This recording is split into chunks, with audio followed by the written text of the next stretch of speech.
Hi, everybody. This is Matt Berkowitz. What follows is a recent interview I had on Peter Schiff's radio show, Schiff Radio, on October 3rd, 2013, for an approximately 20-minute segment.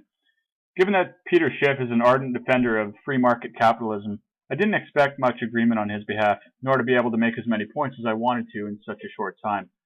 So rather than play the whole interview in its raw form, I'm going to pause it along the way to offer clarification and counter several fallacies and narrow points Peter Schiff made along the way. These essentially revolve around him filtering through all my points through free market ideology, replete with all the value assumptions inherent within it. So let's get at it.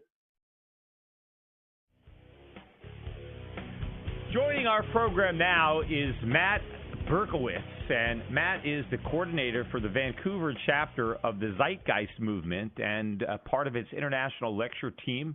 Since joining the Zeitgeist movement in 2009, Matt became a main media spokesperson and lecturer for the movement. He's written several newspaper articles and has given many lectures about subject matters and issues pertaining to the Zeitgeist movement, spanning from economics to sociology. Matt, welcome to the Peter Schiff Show. Thanks very much for having me on, Peter. I appreciate it. Okay, for those of us who are unfamiliar, what exactly is the Zeitgeist movement? We're a grassroots social organization that emanated out of, or essentially emanated out of the influence of the films, the Zeitgeist film trilogy, that basically puts forward a new kind of analysis, or analysis not really seen in the mainstream media. It's not really a capitalist perspective, a socialist perspective, a communist perspective, or anything like that, but really looks at the world's problems and understands that we have the scientific and technological understanding to solve all these problems, yet it's simply not considered viable in the current economic climate. So basically, the movement works to educate the public. What problems are you specifically referring to? Because from my perspective, the biggest problem we have is that we have too much government, and that's all around the world, not just the United States. We don't have enough free market capitalism, and that if we had freer markets, that we would be freer to solve our problems. Instead, we have the government that continuously creates and compounds problems and prevents the market from solving them. Let's pause there for a moment. Peter's now gone and made his central argument that essentially all the world's problems that exist today are a function of government interfering in the free market. He doesn't go as far as anarcho-capitalists who think that there should be no government at all, but he advocates for extremely limited government, suggesting that the market, if left free from regulation, would create the socially optimal outcome. I was only able to make one point about this topic, which he didn't respond to. To reiterate, we need to consider the socioeconomic system structure at its root. If tomorrow we decided to limit government to a size that Schiff finds acceptable, what would prevent it from becoming what it is today, which is essentially a consortium of corporate interests that uses this mechanism of power and control to usurp more power and control? What would stop the government from becoming corrupted by financial interests? By reducing the size of government or even eliminating it, you're not doing a damn thing to change the social reinforcers of human behavior. The system is still dominated by the motivation to seek competitive advantage and destroy other producing companies who may interfere. There's still massive incentive for corruption, there's still a built-in social stratification and income inequality producing mechanism that is a result of this competition, and there's still the economic motivation to promote consumption at the highest levels possible. I'll stop there for now and continue on with the interview. So, what problems in particular are you thinking about, and what are the solutions that you're proposing? Okay, well, first of all, I'm quite familiar with your perspective, and I actually very much appreciate your work. I've been quite an avid follower, actually, of a lot of your material over the last few years, and I definitely appreciate the perspective that you give it. In terms of the actual problems we're denoting, over 1 billion people living in poverty around the world, the mass concentration of wealth in the hands of a few, the climate destabilization, environmental destruction that's going on worldwide. These are obviously problems, and I guess you would say that government's played a big role in either creating them or exacerbating them. And I guess we just take a further step back. If the one way we look at it is if we were to simply limit the size of government, it would simply be a matter of time before government got bigger again and started to become more corrupt and creating, all the same problems that we have today. So, and the reason for this is because the same behavioral propensities that the market system create would simply, they would still be in existence. The whole climate for human behavior would still be the same. I mean, if you just limited the size of government, the incentive for corruption would still be there. But what is the zeitgeist movement? So you have all this poverty, which I believe is a function of too much government in the areas that are impoverished. But you have this poverty, you have this income inequality, which is always going to be there. You're always going to have income inequality because nobody is equal. But have to pause there, as it didn't get to counter this erroneous assertion. The fact that none of us are equal with respect to our abilities, talents, strengths, and weaknesses, and so forth, says nothing about the social system that generates inequality through its inherent structural mechanisms. Saying there's always going to be income inequality is just pure market ideology mindlock. It really just exemplifies the inability to consider a social arrangement where people's weaknesses don't make them vulnerable to not having their needs met, and where people's strengths don't lead to elitist behavior. Or put another way, one that rewards people who perform certain behavior in the marketplace and punishes people who aren't successful with respect to the market. Yes, I agree that it is now at a point that is not normal in a free market because of the influence of governments and central bankers. But you have all these problems. But what is the zeitgeist movement solution? What are you proposing be done to solve the problems? Okay, so let's go into that. It's not like you prefaced. We advocate that the world ought to submit to the wisdom of scientists. If you want to give it a label, we can call it a resource-based economy or a natural law economy. Basically, the physical reference for the economic model that we propose is that of the laws of nature, that of understanding the reality through the methods of science. So again, it's not anything to do with capitalism, socialism, or communism, but understanding what our technical capacity is on the planet globally and figuring out what the most efficient and sustainable way is to manage these resources on a global level. That's not based on what makes most sense from a monetary perspective, but what makes most sense from the use of resources. But I'm still not sure what you're advocating. Is there going to be a group of individuals that sit down in a room and try to decide the best way to manage our resources, and then they issue orders that the rest of us just have to comply with? No, okay, so you're basically asking about the system of governance that we're proposing, I suppose, right? Yeah, well, you're saying that you want to figure out. See, I think the market figures out the best way to utilize resources all by itself, so it happens naturally. As I try to make this point in a disjointed fashion, the market system indeed figures out the most efficient way to manage resources, but only with respect to price efficiency, not true efficiency with respect to the intelligent management of the Earth's resources with the goal of peak efficiency and sustainability, with the higher goal of maximizing our quality of living and protecting the integrity of the environment. This is a frame of reference completely absent in free market philosophy. No consideration is given to the immensely negative social and environmental outcomes that can occur through this process of so-called market efficiency. It's just implicitly assumed that the market will find the best way, not to mention all the manipulation of values through advertising and marketing that generate false consumer demand due to the market's requirement of constant consumption. But that's a topic for later on in this interview. Right, but what you're talking about is a group of... Yeah, you're talking about on a monetary perspective, though. No, not really. But we're talking about... No, but the way the market... Yeah, let me. The way the market works, right? You have a finite amount of resources, right? And so the market tries to figure out the most efficient way to allocate or utilize or combine these finite resources to produce the maximum economic benefit for the most people. That's what the market does through the price mechanism of supply and demand. Resources get allocated to their highest and best use. It happens automatically as a result of profit-seeking entrepreneurs. And so this is what happens in a free market. Now, in a command economy or a socialist model, you substitute the wisdom of a few bureaucrats for the market, and they're supposed to divine the best allocation of resources. But it seems to me that you're trying to move in that direction by maybe having a group of people try to figure out the optimal resource allocation and then come up with a blueprint, right? And try to be from the top down. It's actually nothing like that, Peter. It's nothing like that.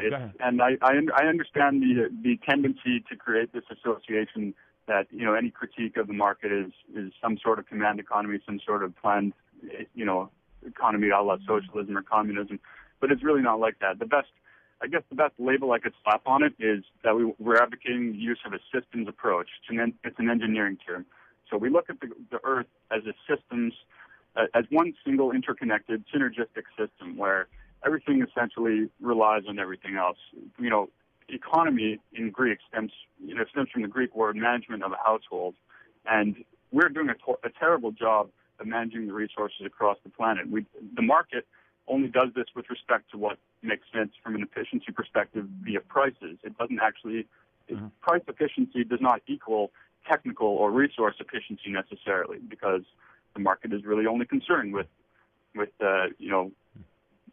economizing things in monetary terms. And we're so used to thinking that everything... Matt, if you think the market mechanism is not producing the optimal resource allocation, how do you alter that without some kind of a government force or government control to interfere with with what the market is doing? How else could you change the market but without some legal force to require it? Right. So this is where we need to get into the concept, I suppose, of a post-scarcity society. And this is why I referenced earlier that we need to really look at what our technical capacity is on the planet globally. We can easily feed everyone across all over the planet many times over. We can power the world with renewable energies for thousands of years without having to resort to fossil fuels. We have incredible technologies that can raise the standard of living of all of us and free most of us from the arbitrary, mundane drudgery that many of us have to endure on a daily basis. So this is our technical reality. Now, we can use the market system or the monetary system and continue to use prices to allocate all these resources, or we can look at what our technical capacity can allow us. So money was relevant in times where scarcity was a reality. Now, you mentioned that the reality that there are finite resources on this planet. Absolutely. But we also have the ability now to produce a global abundance of many of the, if not pretty much most of all the world's of the needs of all the world's population, which would cancel out the need to have this medium of exchange or money. So a system that would move beyond the market in the sense of it wouldn't even need to have prices because all goods would be available in abundance is not a socialist economy. It's not market. It's not a market system. Well, you're still economy. Losing me, Matt, as to okay, what exactly are you what exactly are you advocating? In this brief bit, I tried to explain a basic underlying train of thought put forward by the Zeitgeist movement. Peter asked about how goods could be allocated in a non-free market system. My explanation started off by explaining why we think we need a market system, and indeed why markets came into existence historically, which were to manage scarce resources. I introduced the concept of a post-scarcity economy, which is simply a scenario where a society's technological capabilities are such that we're able to output an abundance of as many life-supporting necessities as technically possible. This capability to produce abundance renders money as a medium of exchange obsolete. So Peter's lack of understanding of what we're advocating is rooted in his presuppositions of market ideology, as will be even more evident later on. Let's continue.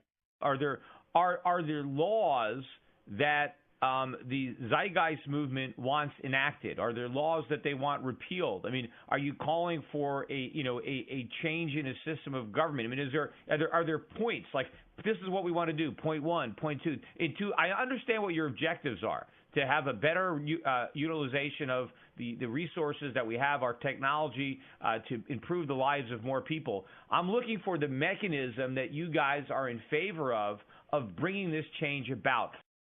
As I tried to briefly explain before, the mechanism for resource management, which is non-monetary, is a systems approach applied to our planet with the goal of optimized efficiency and thus sustainability. Peter's lack of comprehension of this point, which I can't really fault him for, given that he's likely completely new to this perspective, is likely rooted in a lack of comprehension about human behavior, and riddled with countless flawed assumptions about human behavior, about what motivates us, about our true so-called human nature, and so forth. After his next question here, as I wasn't sure how much time I had, I simply referred people to our materials to get more information. Specifically, what is it that you want done?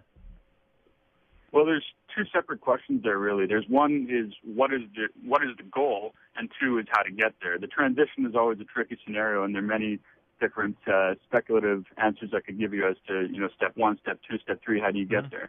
But I'm describing essentially what the train of thought is that underpins what we could call this resource-based economy. And unfortunately, due to the short segment of the show, it's hard to describe an entirely new socioeconomic system that most people don't have any frame of reference for, since it's not based in the monetary or market system. So what I reference people to is check out the third film of the Zeitgeist film series, Zeitgeist Moving Forward, as well as www.thezeitgeistmovement.com, and explains a lot of this stuff in a lot more detail. It's well, I would say, really look, I still got another segment, and there's a commercial break, and you can think about it. But if you can't, see, you've got to be able to describe, certainly, in a 5-minute presentation, exactly what you want to do. I know what your goal is, right? Your goal is a more perfect society, a better, higher living standards. I mean, you want to make everybody's lives better. Fine. But what I need from you, because if someone is like, hey, I wonder if I should sign up and be part of this Zeitgeist movement,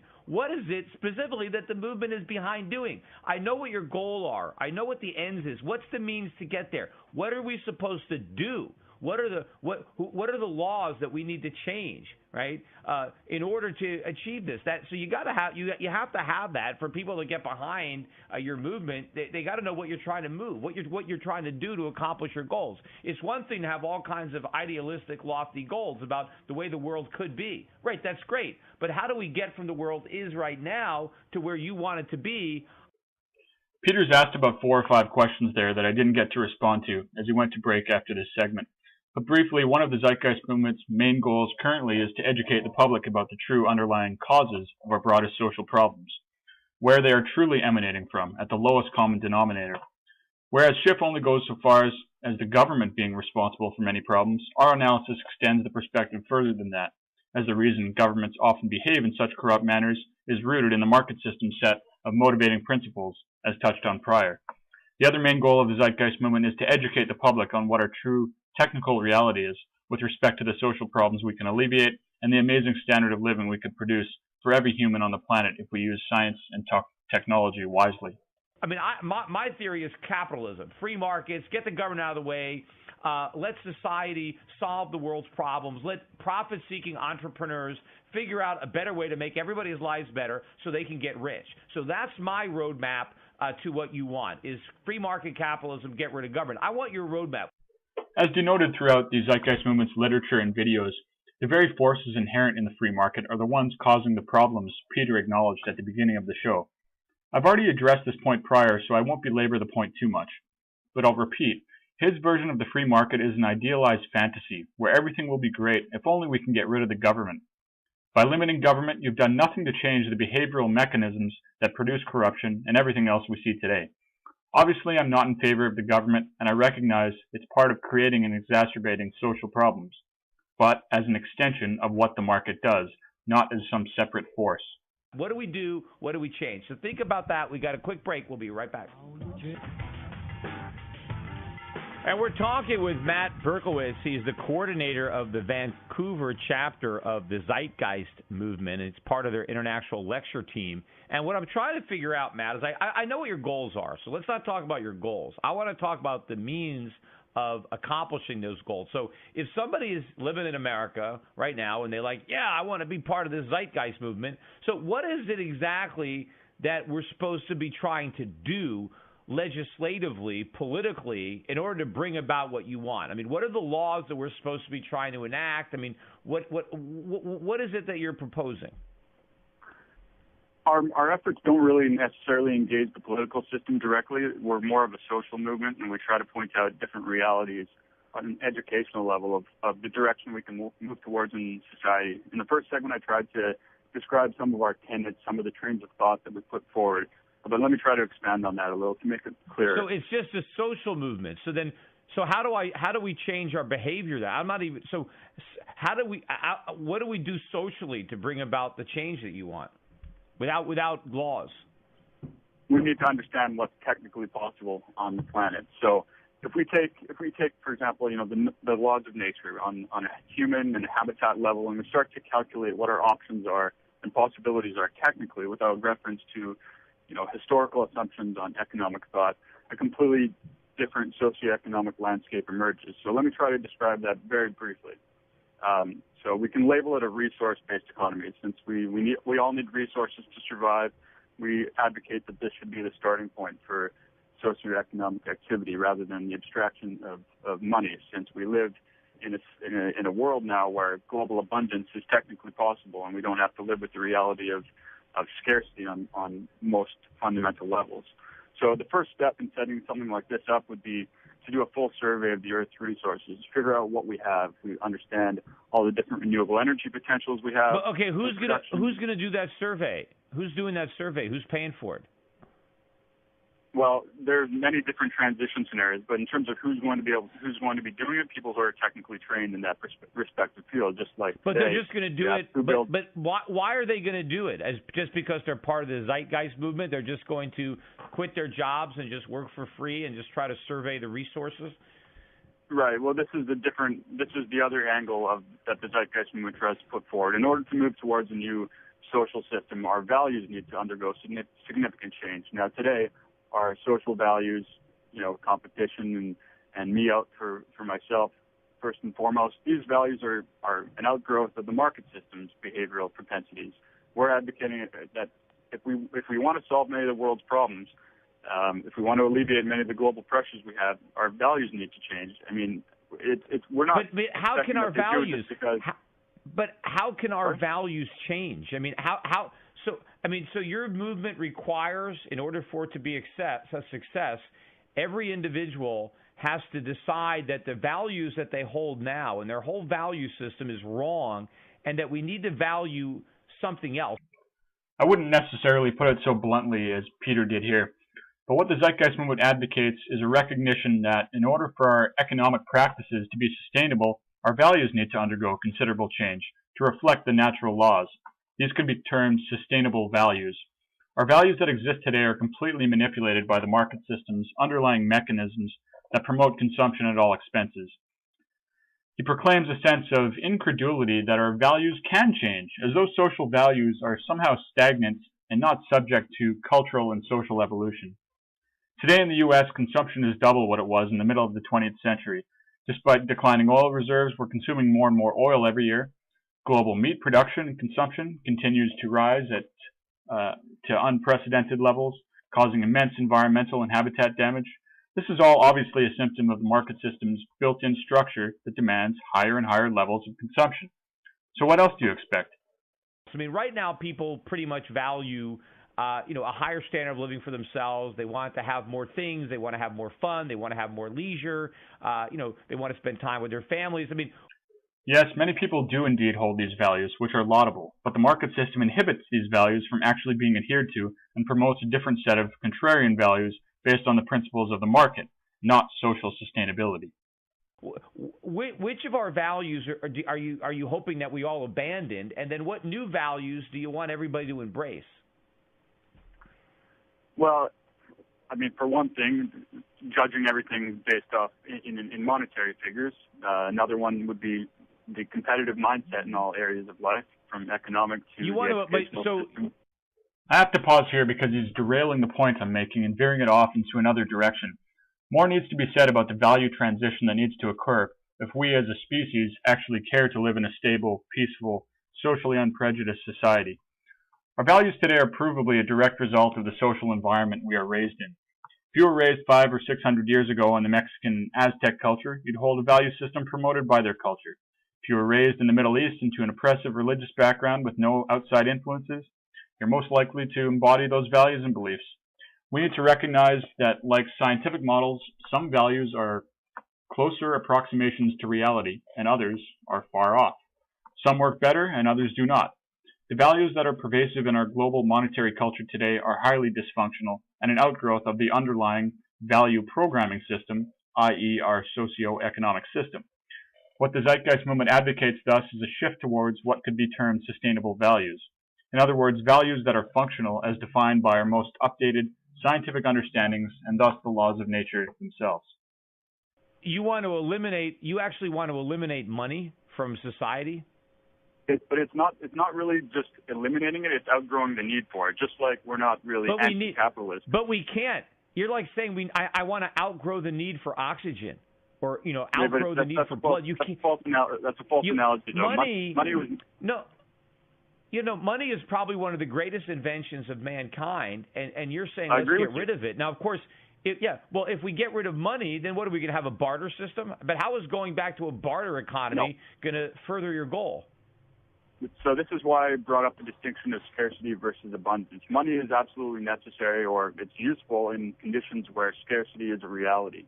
Now, like I tried to explain, our technical reality is such that we easily have the ability to produce an abundance of all the world's the necessities. But of no, life. we don't. So can we have an abundance of? Can we have an abundance of Ferraris or Lamborghinis? Can they exist? Can we make enough Lamborghinis so that everybody can have one? Can we make enough mega yachts so that everybody can? No, we don't have abundance. We have scarcity. And here we have at play the truly sick mindset born out of market ideology. There are so many layers of projection and false assumptions of human behavior buried in that statement that I don't even know where to begin.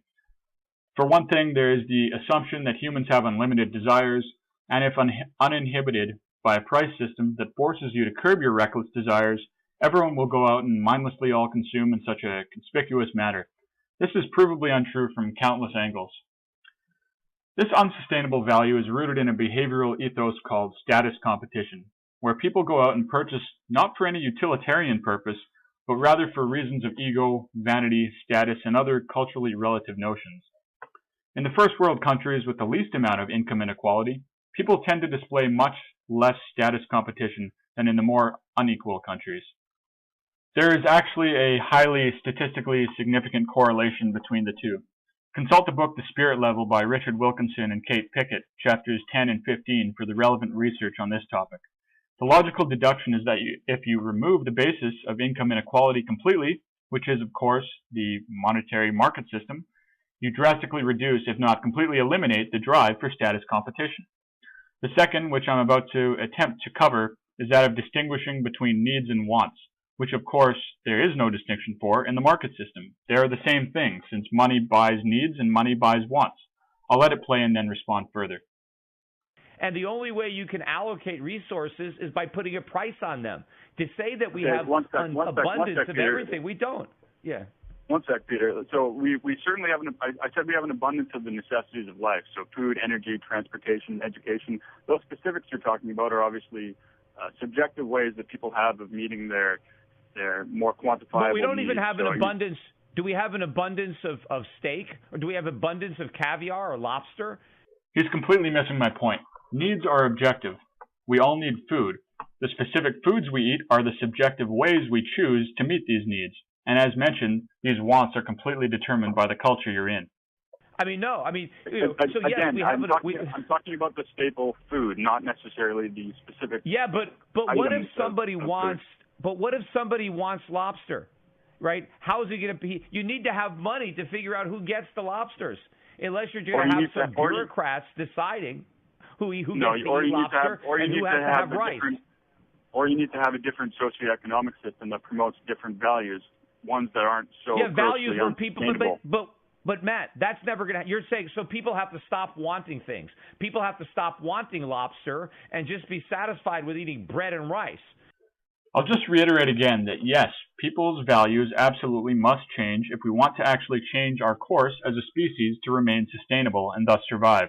There is no way you can continue the current socioeconomic system, albeit with reduced government, which isn't going to change a thing when it comes to ecological sustainability, without ultimately producing the collapse of our society due to us overconsuming the Earth's resources and destroying the environment to the extent that it becomes uninhabitable.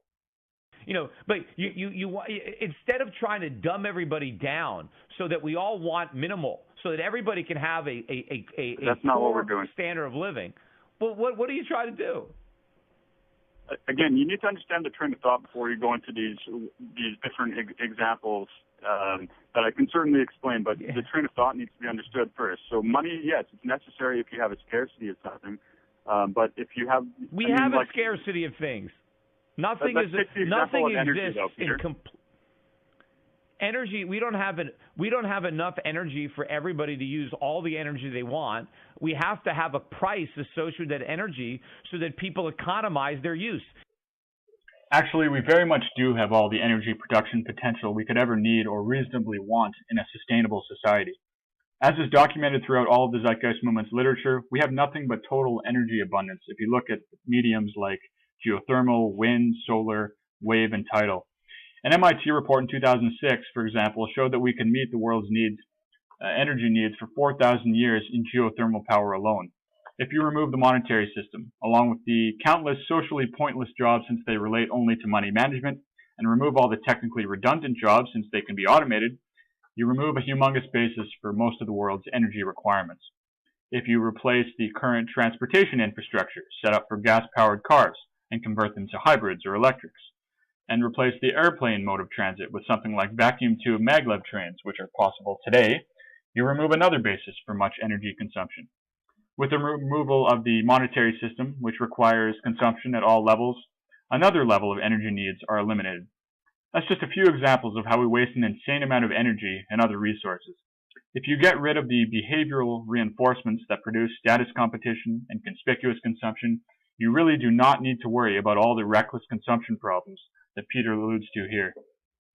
Yes, in some futuristic Star Trek kind of world, maybe, where, everybody has a nuclear reactor in their house that can produce an unlimited amount of energy at zero cost, but we don't live in that world yet, and we need to use the market to allocate resources.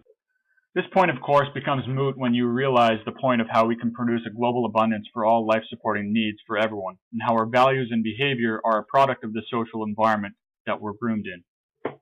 But, Matt, hey, we're out of time. If anybody wants to learn more, maybe they can watch your movies, figure out this stuff. Hour 2 of the Peter...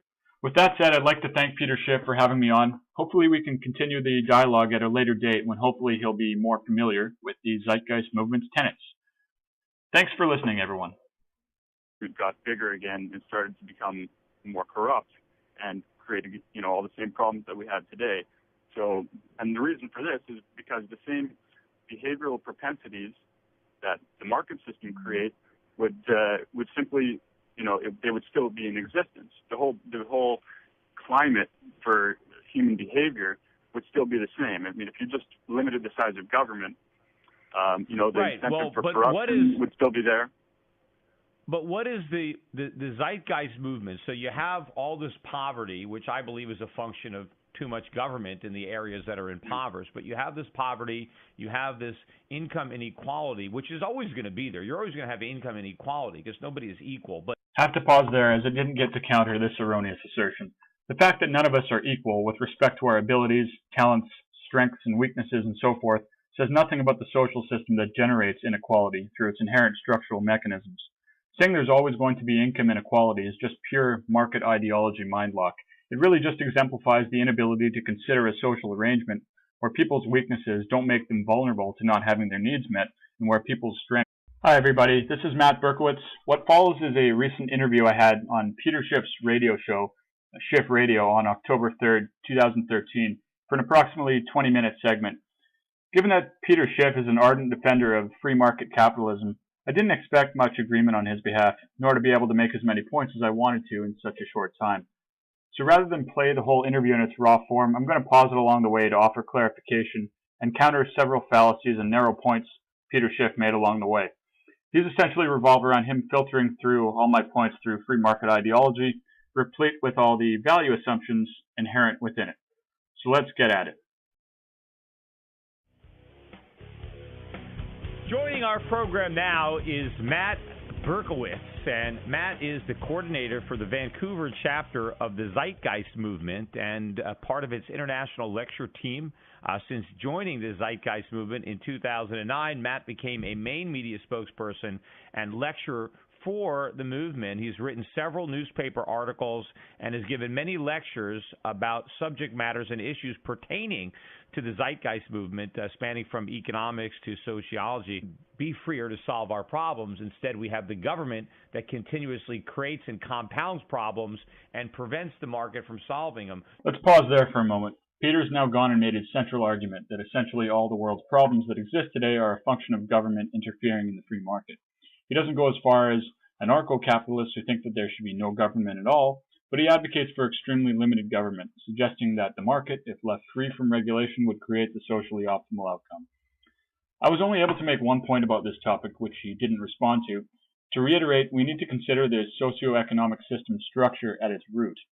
If tomorrow we decided to limit government to a size that Schiff finds acceptable, what would prevent it from becoming what it is today, which is essentially a consortium of corporate interests that uses this mechanism of power and control to usurp more power and control? What would stop the government from becoming corrupted by financial interests? By reducing the size of government or even eliminating it, you're not doing a damn thing to change the social reinforcers of human behavior.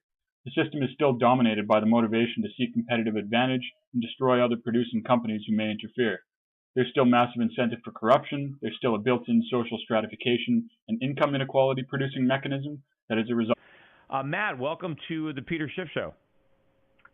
Thanks very much for having me on, Peter. I appreciate it. Okay, for those of us who are unfamiliar, what exactly is the Zeitgeist movement? We're a grassroots social organization that emanated out of, or essentially emanated out of the influence of the films, the Zeitgeist film trilogy, that basically puts forward a new kind of analysis, or analysis not really seen in the mainstream media. It's not really a capitalist perspective, a socialist perspective, a communist perspective, or anything like that, but really looks at the world's problems and understands that we have the scientific and technological understanding to solve all these problems, yet it's simply not considered viable in the current economic climate. So basically, the movement works to educate the public. What problems are you specifically referring to? Because from my perspective, the biggest problem we have is that we have too much government, and that's all around the world, not just the United States. And we don't have enough free market capitalism, and that if we had freer markets, that we would. Of this competition, and there's still the economic motivation to promote consumption at the highest levels possible. I'll stop there for now and continue on with the interview.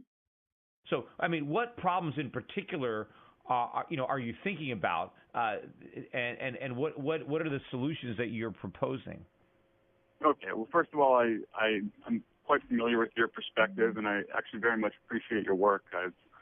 I've been quite an avid follower, actually, of a lot of your material over the last few years, and I definitely appreciate the perspective that you give it. In terms of the actual problems we're denoting, I mean, over 1 billion people living in poverty around the world, the mass concentration of wealth in the hands of a few, the climate destabilization, environmental destruction that's going on worldwide. I mean, these are obviously problems, and I guess you would say that governments played a big role in either creating them or exacerbating them. And I mean, I guess we just take a further step back. I mean, if the one way we look at it is if we were to simply limit the size of government, it would simply be a matter of time before government